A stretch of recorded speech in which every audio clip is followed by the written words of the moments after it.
So typically with shoulder impingement, one of the things that's very common that you see is, I'll do this for my right shoulder, is the ball in the socket is actually sitting too far forward.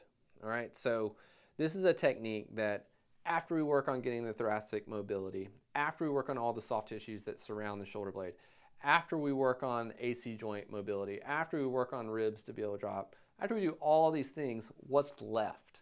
Okay, so if that ball and socket is still sitting forward, then we need an option to try and get it to sit back.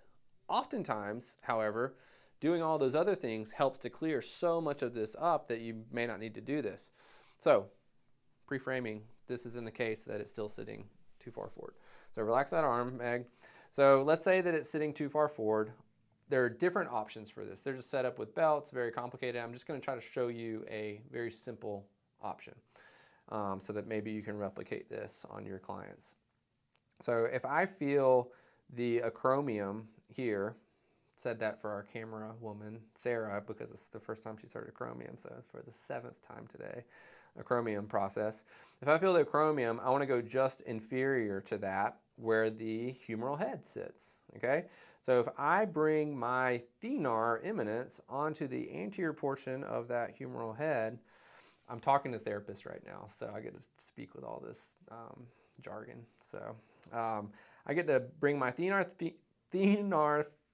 eminence, maybe I'm not smart enough to talk like a therapist, but my thenar eminence onto the anterior portion of the humeral head, and then I'm going to take up that slack until I feel a good infill there, and then from here, I'm going to have her bring her elbow down towards the table, and that makes the humeral head want to pop up into my hand, so that engages. I'm just having her hold there, and then slowly let that go, Meg.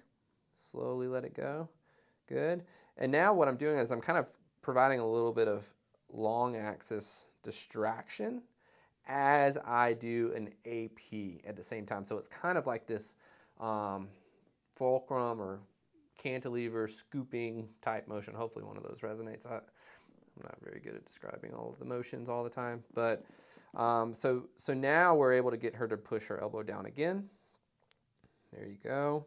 That's engaging my hand on the front of her shoulder and let it go. And let's say that we have successfully gotten the humeral head to sit further back in the socket. Now I want her to keep it there. So I'm putting my fingers on the back side of her shoulder now, of that humeral head. Now hold there, Meg. Don't let me push you up, and try to not do that with your bicep. Because her bicep immediately kicked on whenever I wanted her to do that. So feel my fingers there. Don't let me lift you up towards the ceiling. There we go. Good.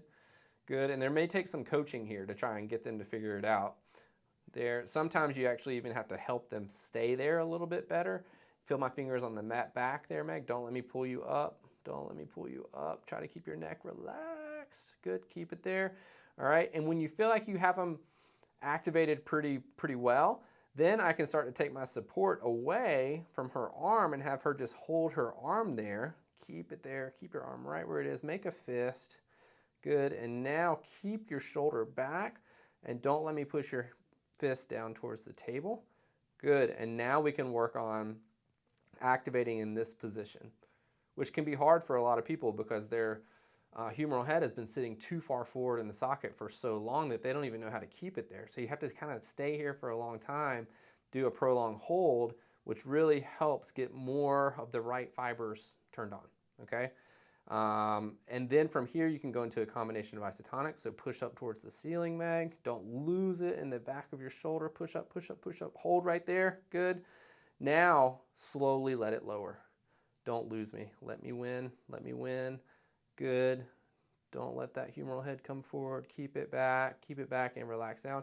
And then I can ultimately go through a full range of motion to where she punches all the way up towards the ceiling and comes down without letting that humeral head tip forward on the way back down. Really hard to do. Sometimes it takes multiple sessions, but this is a great way to train to get the humeral head to sit further back and then train it to stay there.